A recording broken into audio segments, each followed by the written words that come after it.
The sharp scent of floor wax mingles with the smoky chill drifting in from the courtyard, chilling bare arms and filling the air with an uneasy silence. Through the tall, cracked panes at Krochmalna Street, 10-year-old Marek Shafir watches German soldiers hammer wooden posts into the cobblestones, marking boundaries he does not understand. Marek's hands shake, not from cold but dread, as his small fingers grip a wooden gavel. He is judge for today, presiding over the children's court, a parliament convened for the powerless and the forgotten. Around him, 84 other children sit in the fading light, their faces bruised by hunger and fear, waiting for order amid chaos. Outside, engines grumble, and men shout in a language that makes the heart cower. In that moment, the war has arrived not as newspaper headlines or distant thunder, but in trembling hands, hollow stomachs, and eyes searching for a way out. If stories like this move you as deeply as they move me, subscribe to the channel and let me know in the comments where you're watching from. These forgotten stories deserve to live again, and your voice helps make that possible. Marek was a child before the storm drew its shadow over his world. His mornings unfolded with the routine of peacetime, a bowl of watery soup, chores with friends, sweeping floors, memorizing lines for the next orphanage play. Dom Siero, the orphan house, was more than shelter. It was a rare experiment in dignity. Founded in 1911 by Janusz Korczak, doctor, educator, tireless dreamer, this sanctuary for Jewish children had a parliament, a newspaper, and a law court run by the orphans themselves. Each child had a vote, a voice, a chance to set the rules that governed daily life. Marek loved the sound of debate, the way even small quarrels over bread could end in compromise, apology, and forgiveness. He saw Korczak as more than an adult. He was a mentor, a judge sometimes brought before the children's court for breaking the rules, and a voice insisting that every child mattered. But by the fall of 1939, war uprooted life with tyrannical finality.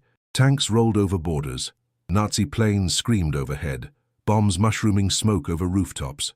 Early curfews, rationing, the closing of Jewish businesses all crept in with little warning. Korczak, then 60, attempted to volunteer for the Polish army, but was refused for being too old. German troops occupied the city, and soon Jews lost the right to walk anywhere, buy anything, own anything. Marek watched as families vanished, as familiar places went silent, as men and women were forced to mark their sleeves and shops with yellow stars. In October 1940, the ultimate confinement began. Warsaw's Jews were forced into the new ghetto, an area cordoned by brick and barbed wire known for darkness, deprivation, and disease. Dom Siero at Krochmalna 92 was now outside the ghetto boundary. The children packed their lives into bundles. They carried what mattered most: journals, the battered wooden gavel, faded copies of their self-printed newspaper, a handful of painted puppets. The staff, Korczak, Stefania Wilczynska, and a few loyal teachers, marched with their charges through grey streets, passing silent witnesses. Some stared, some looked away. All understood this exile would be final. Arrival meant adapting or dying. The orphanage, resettled first at Twardna 33, then at Siena 16, low, dirty buildings, overcrowded, airless, became a haven and a prison. Children shivered under threadbare blankets, huddled against cracked glass, and witnessed the ghetto's daily horror. Men collapsed from hunger, women dragged carts piled with corpses, and SS patrols barged in with rifles at ready. Yet Korczak insisted the experiment in self-government must persist. Marek continued as judge, guiding sessions on how best to ration bread, how to share what little medicine they could obtain. Children decided, if meat appeared, it should go to the sick and the youngest. If someone shouted in rage, the punishment was not humiliation but extra chores and then a second chance. Laws passed about quiet hours, kindness, dignity in death. Conflict grew inside as well as out. Frustration flared. Children stole scraps of food, hid potatoes, lashed out in envy or desperation. The children's court judged those cases, convening 3 times a week. Marek listened to both sides, weighed sadness against survival, encouraged small acts of repentance and restoration. Once, Korczak himself was tried, having violated curfew in search of bread for the sick. Sentenced by the children to recite poetry for 3 nights, he complied, taking the role not of a teacher above the law but of a citizen among equals. The outside world offered only betrayal. Every month more children arrived as the ghetto shrank. Typhus spread, killing hundreds. Korczak begged for food, facing ridicule and violence from guards and residents alike. Sometimes he collapsed from exhaustion, unwilling to eat until his orphans were fed. The Parliament debated new rules for survival, but always compassion tempered the harshest decisions. The children retained hope, performing plays, singing in defiance of the silence outside. One morning, Marek noticed snow gathering on rooftops. The city hushed but for distant sirens, the war's lullaby, a threat always beneath the thin crust of relative safety. By 1942, the ghetto had become a slow-motion graveyard. The children aged out of childhood in days. Marek turned 13 and began writing his own notes for the court, tracking kindness and betrayal, dreaming himself outside those walls. The Parliament passed laws against mockery, rules for sharing rare treats, an orange, a sliver of cheese. Korczak's health declined. Still, he believed, justice without love is cruelty.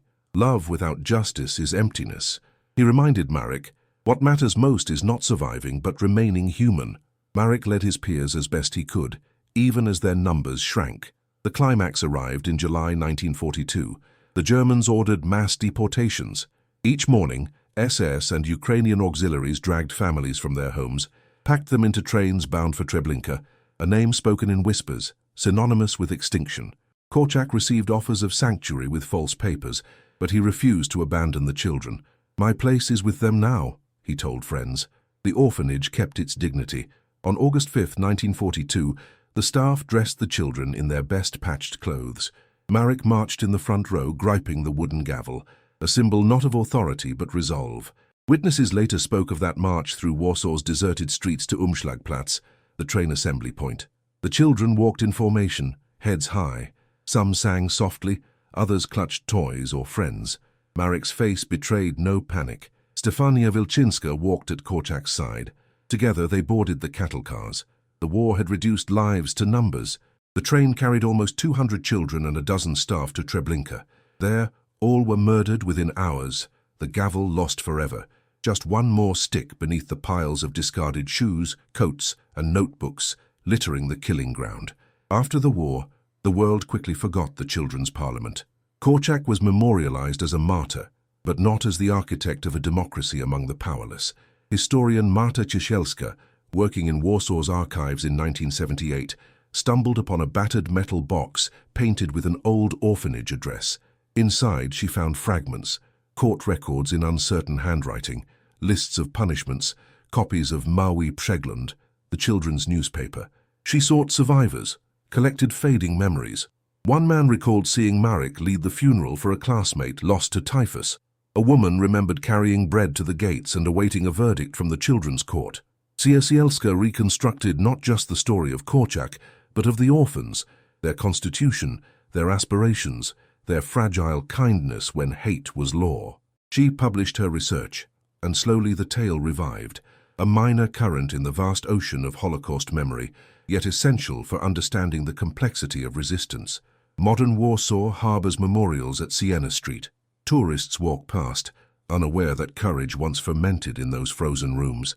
In Polish schools, students hear Marek's name, learn of the impossible persistence of hope hammered out in parliament sessions, where hunger debated with generosity and despair was answered by ritual, order, and compassion. The story's moral is not salvation. A miracle never arrived. The trains rolled through, the war machine devoured all. It is not triumph. No justice prevented murder. No solidarity staved off the gas. Nor is it simple hero worship. Korczak died with his children, but insisted they make their own choices. Instead, the meaning emerges in the smallest moments. Marek's trembling hands on the gavel, the whispers in the snow, the resolution to remain human and kind even as everything human was forbidden and every kindness exacted a cost. In the final years before their deaths, the Children's Parliament passed laws no government would write. Nobody is to be mocked for crying in fear. Bread, if extra, belongs first to the sick. Quarrels over crumbs must end in apology by sunset. They organized plays to distract themselves from the sound of bombs, shaped a miniature society on the brink. They taught each other that, in the face of annihilation, justice and mercy were not obsolete luxuries but final defenses.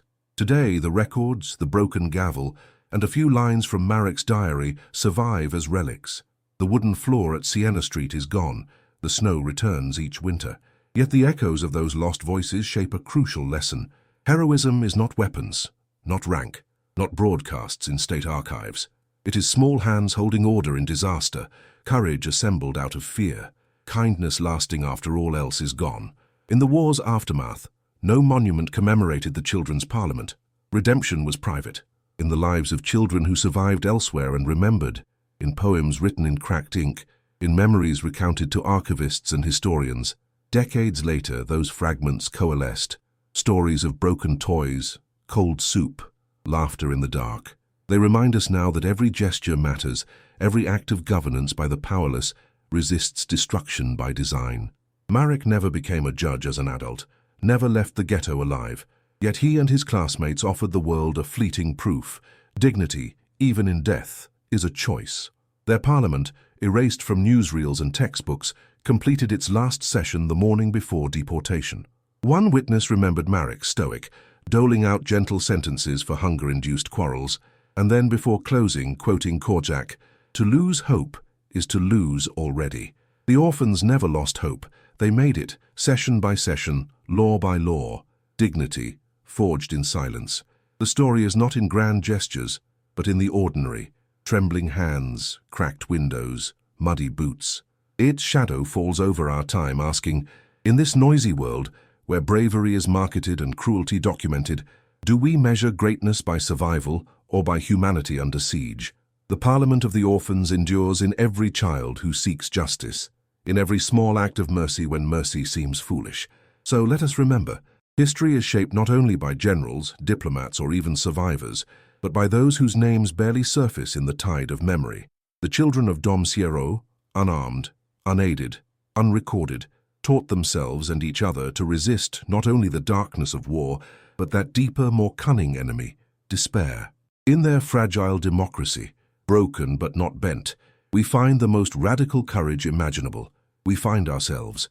If this story moved you, subscribe, and in the comments, let your voice be heard. Let Marek's gavel sound one more time, not for verdicts, but for remembrance, because the world changes not by force, but by choosing humanity again and again in rooms filled with cold air and trembling hands.